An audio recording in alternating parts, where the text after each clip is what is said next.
தன்னை விளம்பரப்படுத்திக்கணும், தன்னை பெருசா காட்டிக்கணுன்றதுக்காக இப்படி யாராவது ஏதாவது சொல்றதை எழுதி கொடுக்கறதை எடுத்து பேசுறதே தவிர சொந்த அறிவு என்பது இருந்திருந்தா இந்த மாதிரிலாம் சொல்ல மாட்டாங்க. பட்ஜெட்னா என்னன்னு முதல்ல அவங்களுக்கு என்ன தெரியும்?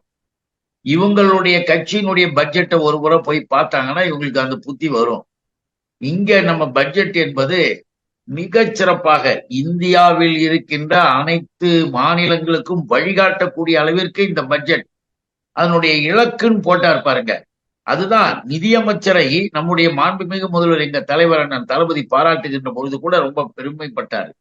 அதுல முக்கியமாக ஏன்னா வானதிக்கு பிடிக்காது, பிஜேபிக்கு பிடிக்காது, RSSக்கு பிடிக்காது. வேற என்ன 7 இலக்குகள்னு தெளிவா கொடுத்தாரு. அதான் துவக்கமே சமூக நீதி. சமூக நீதி இத எந்தெந்த முறையில நிறைவேற்றப்பட வேண்டும் என்பது நம்முடைய இயக்க ரீதியாக